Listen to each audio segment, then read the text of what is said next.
मेरी साली mind fresh करने के लिए हमारे गांव आई थी। मैं उसे वडोदरा के स्टेशन पे लेने गया। वो नीले रंग के लेगी में क्या ही लग रही थी। उसे देखते ही मेरा वो खड़ा होने लगा। वो ट्रेन से उतरी तो मैं उसे देखता ही रह गया। वो मेरे नजदीक आई और बोली, अब क्या देखते ही रहोगे जीजू।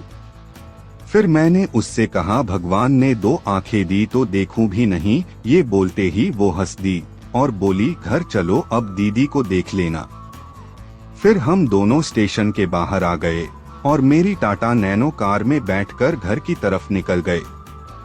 मैं गाड़ी चलाते चलाते उससे ही बात करता रहा और उसके आमों को घूरता रहा। मेरा वो कड़क हो गया था और पैंट से साफ दिखाई देने लगा था। शायद मेरी साली ने मेरे खड़े वो को देख लिया था। कुछ ही देर में हम दोनों घर पहुंच गए। उसे घर छोड़कर मैं काम पे निकल गया। मेरा काम में मन नहीं लग रहा था। बस अपनी सुंदर साली के बड़े बड़े आम ही दिख रहे थे। शाम को मैं करीब 7 बजे घर आया। दोनों बहनें बातें कर रही थीं। मैं फ्रेश हुआ और खाना खाने के बाद इधर उधर की बातें हम तीनों करते रहे। फिर मेरी पत्नी और उसकी बहन बेडरूम में सोने चली गई और मैं सिर्फ अपनी साली से वो करने का सोच रहा था। करीब रात के 1 बज रहे थे और मैं अभी तक सोया नहीं था। फिर मैं किचन में पानी पीने चला गया। तभी मुझे वो वाली मूवी की आवाजें हॉल रूम से सुनाई दी। वैसे तो किचन और हॉल पास में ही था। फिर मैंने मेरी साली से कहा, अरे अभी तक तुम सोई नहीं। इतना बोलते ही वो थोड़ी डर गई और मुझसे बोली, अरे जीजू ऐसे ही मोबाइल देख रही थी।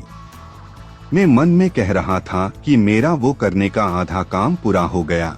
फिर मैंने उसे कहा, जाओ सो जाओ।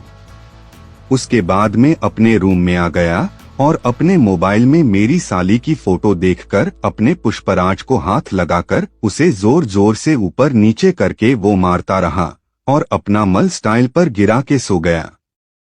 फिर सुबह हुई तो मेरी साली मेरे रूम में चाय लेकर आई। मैं उस समय बेड पे ऐसे ही लेटा हुआ था।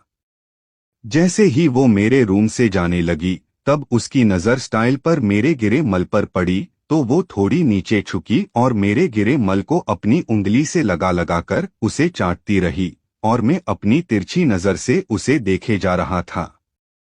फिर मैंने उससे कहा, क्या तुम्हें वो चाहिए? वो थोड़ी सकपकाई और मैंने उसे ये भी बोल दिया कि रात को तुम मोबाइल में वो वाली मूवी देख रही थी।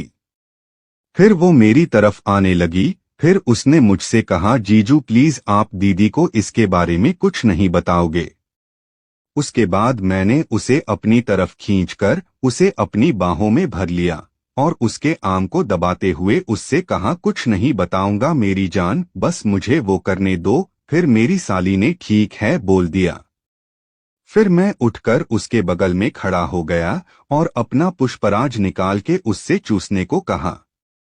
उसने झट से मुंह खोल दिया। मैंने अपना पुष्पराज उसके मुंह में दे दिया। वो मेरे पुष्पराज को चूसने लगी। उसके बाद मैंने जल्दी से उसकी वो पर अपना पुष्पराज रख दिया और एक जोर का धक्का दे मारा। मेरा पुष्पराज उसकी वो को चीरता हुआ अंदर चला गया।